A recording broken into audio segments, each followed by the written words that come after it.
శుభాభివందనాలు. విద్యార్థులకు నా శుభాశిషులు.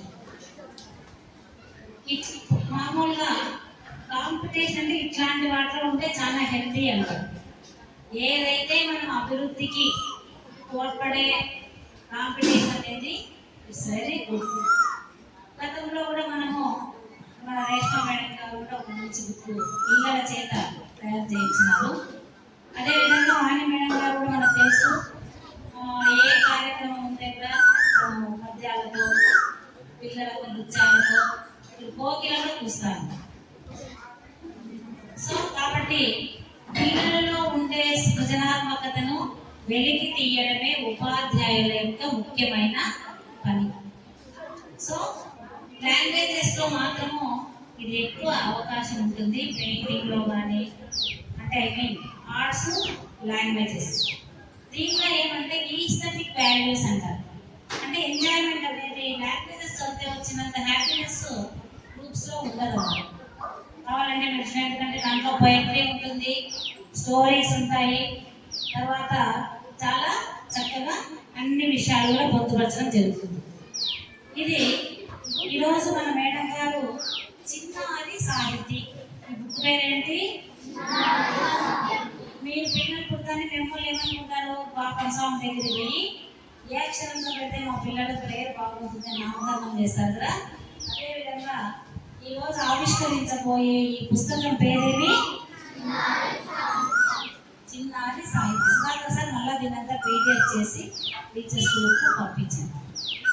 ఇంకా ఎవరెవరు పాల్గొన్నారు చెప్పండి. అంతేనా? పూర్తి ఎత్తల, చౌపు దగ్గర నుంచి ఇట్లా స్ట్రైట్ ఎత్తల. అప్పుడు మాకు పిల్లల మధ్య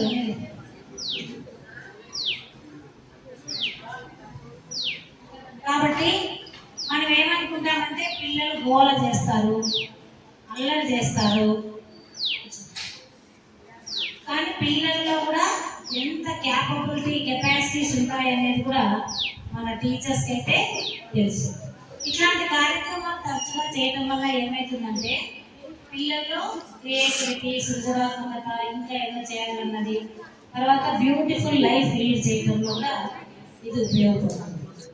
ముఖ్యంగా నేను ఈ సభాముఖంగా వాణికి శుభాభివందనాలు తెలియజేసుకుంటున్నానమ్మా. భవిష్యత్తులో కూడా ఇలాంటి కార్యక్రమాలన్నీ లాంగ్వేజ్ టీచర్స్ అందరూ హిందీ, ఇంగ్లీష్ కూడా మీరు కూడా యాడ్ అయితే బాగుంటుంది అనుకుంటాము. మామూలుగా సోషల్లో ఒక లెసన్ చెప్పినప్పుడు రెండో పదం చెప్పిన తర్వాత ఒక వర్డ్ చెప్తాం. స్త్రీకి ప్రసవం ఎలాంటిదో దేశానికి యుద్ధం అలాంటిది. ఎందుకంటే మదర్ ఫస్ట్ బేబీకి బర్త్ ఇచ్చినప్పుడు ఏమనుకుంటుందంటే స్వామి మీ పిల్లలు వద్దమ్మా, ప్రకృతి ధర్మం. ఒక యుద్ధం జరిగినప్పుడు ఏమైందంటే గెలిచిన వాళ్ళు నష్టపోతారు, ఓడిపోయిన వాళ్ళు నష్టపోతారు. కొన్ని వేల మంది వార్ విడోస్ అవుతారు, కొన్ని వేల లక్షల చిన్నారుల పిల్లలు తల్లిదండ్రులు లేని వాళ్ళుగా తయారవుతారు. అట్లనే అంటే అది ఒక సామెత. అట్లనే ఈ బుక్ను కూడా కష్టమే తయారు చేయడం.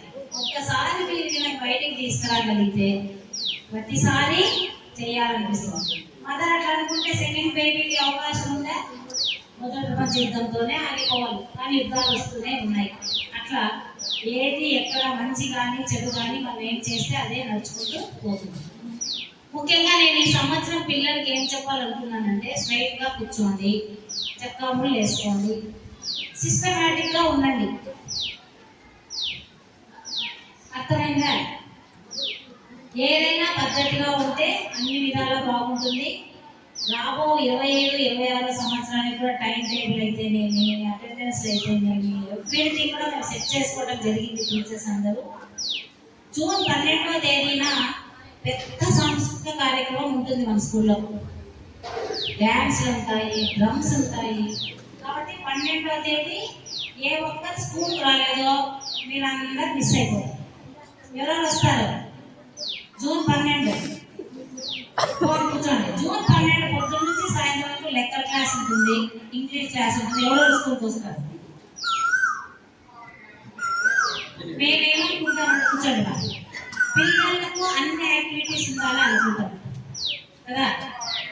స్కూల్కు గౌరవంగా రావాలా, టయానికి రావాలా, టయానికి బయట ఎక్కడ తిరగకుండా పోవాలి. ఆడపిల్లలు 5 నిమిషాల ముందు వదులుతాను అంటే అర్థమేమంటే మగ పిల్లలు బయటికి వచ్చే లోపల మీరందరూ ఈ సరౌండింగ్స్ లో ఉండకూడదు. అది ఒకటి. లేదు అంటే మీ చెల్లెలు ఉంది, మీ తమ్ముడు ఉన్నారంటే మీరు ముందే టీచర్స్ చెప్పండి, ఆ పిల్లలు మాత్రం కాంపౌండ్ లోనే ఉండండి. మీరు వెయిట్ చేస్తూ మీరు బయటకు అయితే పోవాల్సిన అవసరం లేదు. ఏపా గ్రీన్ షర్ట్ యా క్లాస్ రా, ఏం పేరు మీకు దగ్గర? ఇంకోటి ఏమంటారంటే ఎవరైతే బాగా అల్లరి చేస్తారో వాళ్ళు గుర్తించబడతారు, ఎవరైతే బాగా చదువుతారో వాళ్ళు గుర్తించబడతారు. మీరు ఏ విధంగా గుర్తించబడడానికి ఇష్టపడతారు? బాగా అల్లరి చేసి బ్యాడ్ బాయ్ అని గుర్తించబడతారా, బాగా చదువుకొని గుర్తోళ్ళని గుర్తించబడతారు? బాగా చదువుకోవాలి. తర్వాత పాఠశాలకు సంబంధించిన అన్ని పనులు కూడా చిన్న చిన్నవన్నీ మనమే చేసుకోవాలి. పాఠశాల డ్యామేజ్ చేయటం కానీ ఈ సంవత్సరము ఏం జరిగిందో గడిచిపోయింది. నెక్స్ట్ రాబో సంవత్సరంలో మీరందరూ మంచి మంచి క్లాసుల్లో ఒక ఆ పిల్లోడా మేడం సూపర్ మేడం, ఈ పిల్లోడు ఏమ్మా సూపర్ మేడం ఆ పాప అన్నల్లో కానీ ఈ పాపన అయ్యో ఆ పిల్లోడా మాకు తలకాయ నొప్పి అనే పరిస్థితులు. ఇంకా ముఖ్యమైన వార్నింగ్ మీకు ఏమి ఇస్తున్నామంటే మీకు ఎవరైనా చాక్లెట్లు కానీ చిన్న చిన్న కవర్స్ కానీ తర్వాత ఏమైనా బిస్కెట్లు కానీ ఎవరైనా ఇస్తే తీసుకోవద్దండి. చాలా భయంకరమైన పరిస్థితులు. ఒకవేళ మీరు ఏదైనా పొరపాటుగా తీసుకొని మీ బ్యాగుల్లో పెట్టుకున్నారు అనుకోండి, ఎవరైనా వస్తారు, మేడం మీ స్కూల్లో చాక్లెట్లు బిస్కెట్లు బయట తెచ్చుకొని తింటున్నారు అని అంటే మీరేమనాలా?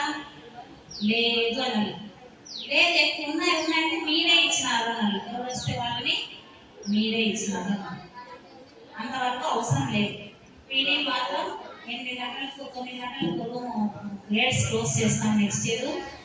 తర్వాత బాయ్స్ ఎవరు బయటికి పోయినా కూడా హుసేన్ సార్ దగ్గర రికార్డు ఉంటుంది, ఆయన పిల్లలు ఎవరి దగ్గర సరితా దగ్గర ఉంటుంది, కింద పోతే నాగవేణి మేడం దగ్గర ఉంటుంది.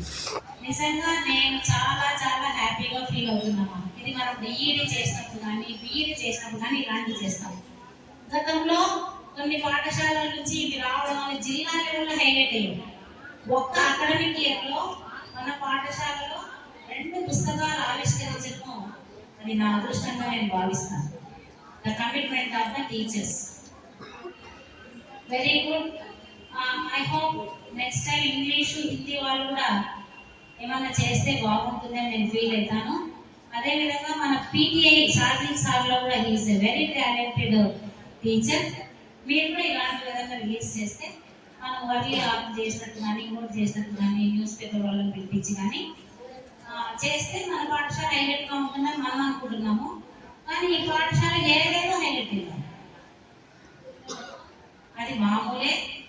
ఎందుకంటే 5 ఏళ్ళు సమానంలో పిల్లలు కూడా అల్లరి చేస్తారు, చదువుతారు, గోల చేస్తారు, కుదురుగా కూర్చోలేరు, ఇవన్నీ ఉంటాయి. కాబట్టి అవన్నీ కూడా మేము యాక్సెప్ట్ చేస్తాం. చిన్న చిన్న మితి మీరనంత వరకు, మితి మీరితే మాత్రము ఎక్కడ ఏ విషయంలో కుదరదు. నర్సంగా చదువుకోవాల్సిందే, స్కూల్కు రావాల్సిందే. ఇంకేంటంటే ఈ పుస్తకాన్ని గురించి మన వాణి మేడం గారు ఇంట్రడ్యూస్ అయింది.